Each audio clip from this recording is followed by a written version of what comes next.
Yeah, I think such a dialogue is truly, it seemed to me, is very productive and very complementary to our bilateral relations, given some sort of, we say, very heavy AIs remain covering, the bilateral relations, particularly given the falling short of some sort of significant mill-mill relations.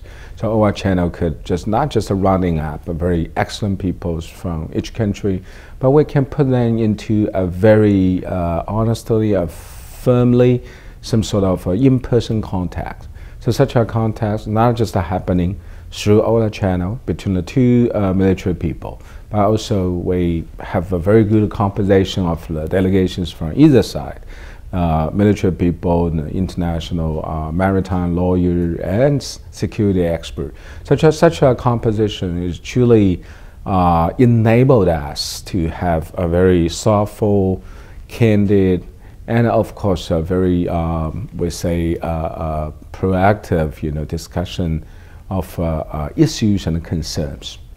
On the other hand, we will see China-Japan relations as always some sort of, we say, very emotional factors for the both sides. But one of the leading characters of our, the channel of our dialogue is we attempt to be less emotional and more, we say, professional.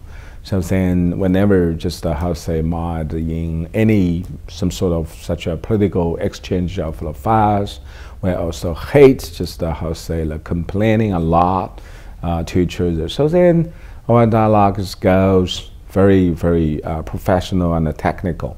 I think it's not just a very useful window, but it's also very, very meaningful channel to carry on the thoughts and the views from both sides.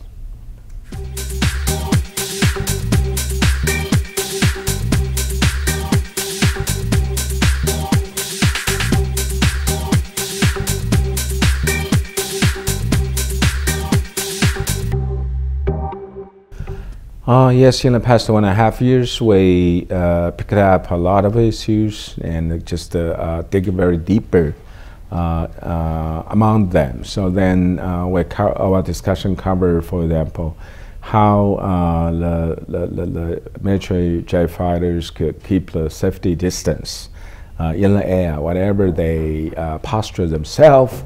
We consider such a safety distance is key.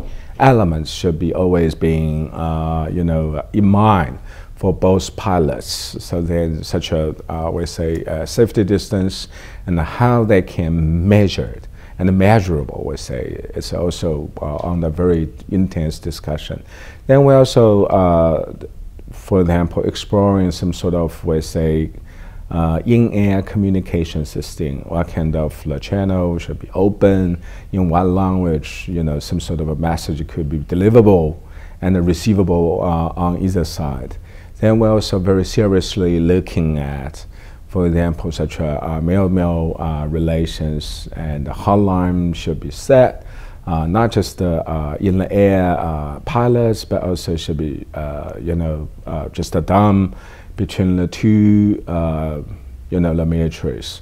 So whatever happens, then just on a very primary time, either of us could know so who could be reasonably and also could be very adequately just reached out. So then all such a things, I think it's very seriously on the discussion. Then it signal some sort of very primary, the attempt from both sides on risk on the cutting and crisis management. So far, we will still walking through the way because it's a second round of dialogue. Then we will have coming third round and the fourth round before we can just firing up a full report. But anyway, I have to say, so far the trend is well off. Then the tone is unbelievably positive.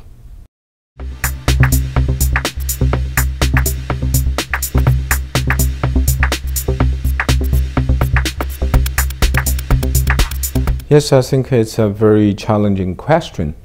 First of all, we should have some sort of appointment, should have some sort of fix the, the agreements on both sides. What kind of, for example, so we say wireless channel could be open for the both pilots in air, just reach out to their counterparts.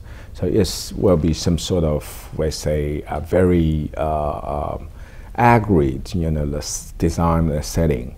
For example, we should fix some sort of a channel and get them open for the in-air communication. The second one is also very clear-cut. For example, in what language Chinese pilots and Japanese pilots, they can communicate. English, Japanese, Chinese, or Cantonese. Whatever it is, we really would like to see both pilots could also have some sort of agreement on essential language, the training. It's also very undeniable part. Then the third one is in-air communication is not just through some sort of, we say, radio or just wireless. The most important, the gesture of the jets, the plane, usually is also commonly identified because we can refer to a number of the international convention on civilian aviation safety and security. We can use this, the International Aviation Convention driven such a flying gesture as some sort of a very commonly identifying signal.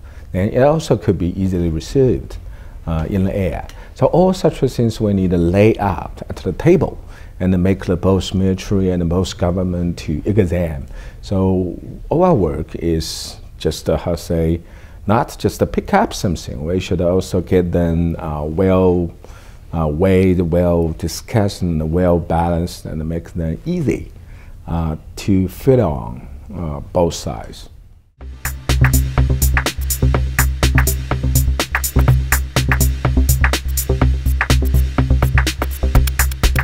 Yeah, to be some sort of 0.2 or 1.5 track dialogue.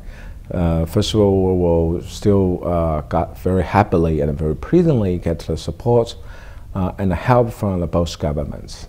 So then we have a good channel to discuss with either government, because our work is not just a completely personal. We are just an independent social force reflecting some sort of such a goodwill-based efforts from either side for better relations. So of course our the work got the support from the government. The second is, after the reports, we will continue to examine very carefully some sort of outcome of the dialogue and make them just very acceptable to the both sides, because we need some sort of consensus. We need some sort of consent to drive the upcoming, our work. So then we will get the messages just well received on either side's government, because it's very important, for example, how the government could be favorable to us continuously. I think it also has a lot to do with the relevance of our efforts. So then, yes, we will keep contacting the both government and get our message well received.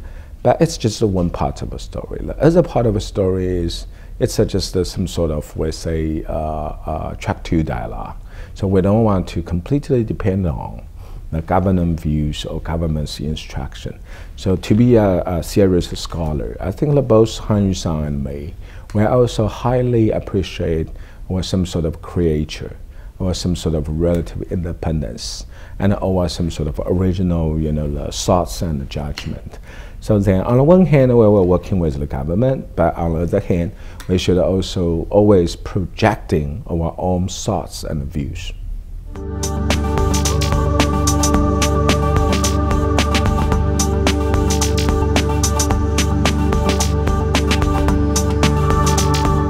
Yeah, I think the Sasakawa Foundation is a great, the non-profitable, funding source. But Sasakawa Foundation is not just stopping over there. Sasakawa Foundation has strong dimension of research, strong dimension of charity or something like that.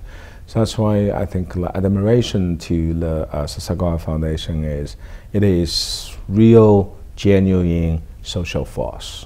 And it can play a very important role as one creative part of the civil society.